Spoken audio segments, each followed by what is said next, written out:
Hello everyone, इस video में हम करेंगे शिक्षा निदेशालय द्वारा प्रोवाइड की गई कक्षा 8वीं की विज्ञान विषय की वर्कशीट नंबर 8।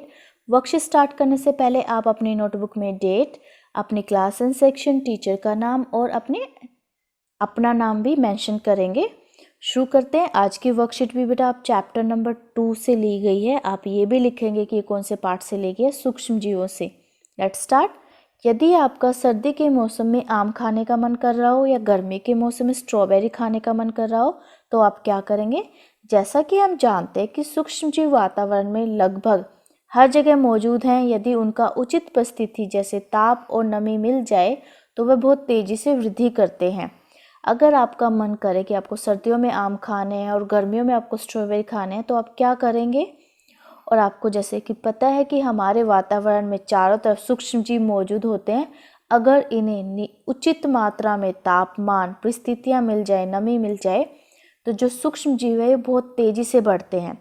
भोजन का संदूषण एक रासायनिक अभिक्रिया है जिससे खाने की वस्तु का रंग और स्वाद बदल जाता है और उसमें बदबू आ जाती है और वह खाने योग्य नहीं रहती। वातावरण में जो सूक्ष्म जीव मौजूद होते हैं, अगर इन्हें उपयुक्त परिस्थितियाँ मिल जाएंगी तो ये हमारे भोजन को संदूषित कर देती है, खराब कर देती हैं। और इससे ये एक रासायनिक प्रक्रिया है भोजन का संदूषण, जिससे क्या होगा, जो खाने की वस्तु है, खाने की जो चीज़ है, उसका रंग और स्वाद दोनों चीज़ें बदल जाती हैं और उसमें से बदबू भी आने लग जाती है और वो खाने योग्य नहीं होता और वो खाद्य विषाक्त जैसी समस्याएं भी उत्पन्न कर सकता है। भोजन को सूक्ष्म जीवों से बचाने के लिए हम निम्नलिखित विधियों का प्रयोग कर सकते हैं जिससे कि हम पूरा साल हर तरह का फल और सब्जी, उनसे बनी हुई चीज़ों का मजा ले सकते हैं। भोजन को सूक्ष्म जीवों से बचाने के लिए हम कौन कौन सी विधियों का प्रयोग करते हैं वो हमें यहाँ नीचे पढ़ेंगे। आज की वर्कशीट में यही हमारा मेन टॉपिक है ताकि हम पूरे साल हर तरह के जो फल और सब्जी हैं उनसे बनी चीज़ों का मजा ले सके, उनको टेस्ट कर सकें। अब है भोजन को सूक्ष्म जीवों से बचाव या खाद्य परिरक्षण के उपाय। सबसे पहले परिरक्षण क्या होता है बेटा, जो भोजन होता है उसको संरक्षित करना, उसको सूक्ष्म जीवों से बचाने की जो प्रक्रिया है उसको हम परिरक्षण कहते हैं, यानी कि पहले से ही प्रिजर्व करके रख लेते हैं हम उन्हें।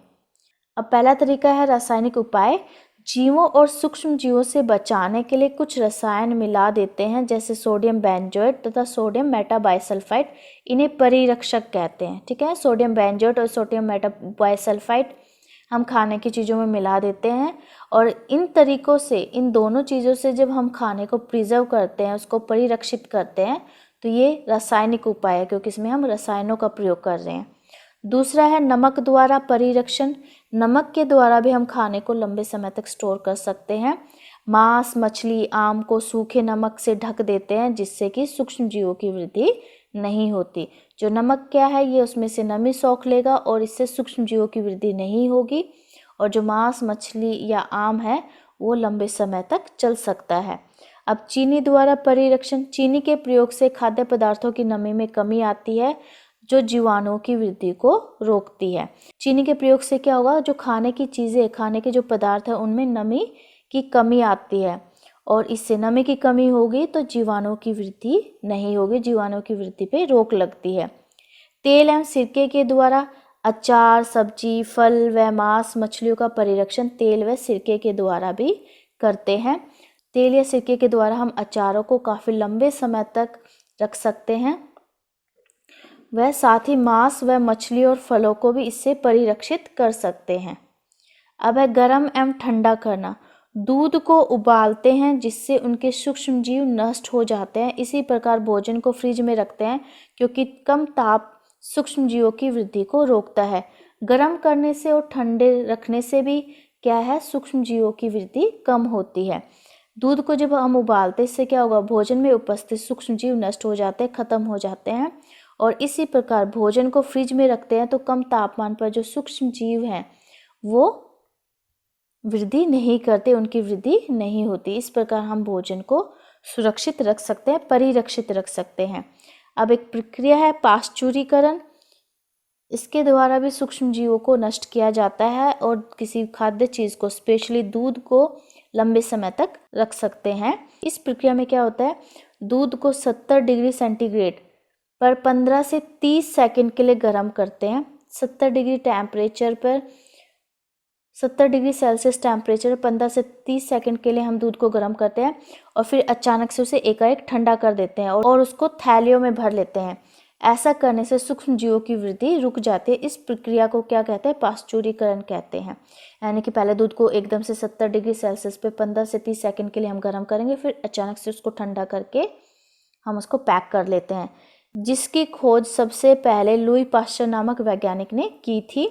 और जो ये पाश्चुरीकृत दूध होता है, इसको हम बिना उबाले भी, बिना बॉयल किए भी इस्तेमाल कर सकते हैं। अब है भंडारण एवं पैकिंग। मेवे तथा सब्जियों को वायुरोधी सील किए गए पैकेट में रखा जाता है, जिससे सूक्ष्म जीवों से सुरक्षा होती है। मेवे और कुछ जो सूखा कर सब्जियों को जब हम उनको पैक करते हैं, आपने सफल मटर्स भी देखी होंगी, तो उनको हम वायुरोधी सील किए गए पैकेट्स में उनको रखते हैं ताकि सूक्ष्म जीवों से उन्हें सुरक्षा मिल सके। अब इस वर्कशीट के कुछ क्वेश्चन है बेटा। पहला क्वेश्चन है, किन्हीं 2 रासायनिक परिरक्षक के नाम बताइए। 2 रासायनिक परिरक्षकों के नाम बताने फर्स्ट क्वेश्चन में। चलो देखते हैं इसका आंसर। तो इस क्वेश्चन के आंसर में आप लिखोगे सोडियम बेंजोएट और सोडियम मेटाबाइसल्फाइड। ये हो गया आंसर नंबर फर्स्ट। ठीक है। अब सेकंड, खाद्य परिरक्षक के कोई 4 तरीके बताने। खाद्य को हम यानी कि खाने की चीज़ों को कैसे परिरक्षित कर सकते हैं, कोई भी 4 तरीके बताने। तो यहाँ पे आपको ये 5 तरीके लिखे हुए, आप इनमें से कोई भी 4 लिख सकते हैं। रासायनिक उपाय, नमक द्वारा, चीनी द्वारा, तेल एवं सिरके के द्वारा। ठीक है, ये हो गया आंसर नंबर 2।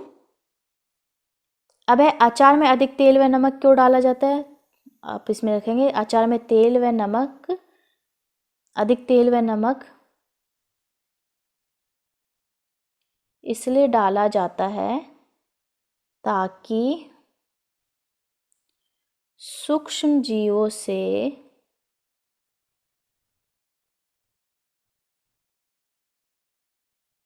उनका परिरक्षण किया जाए,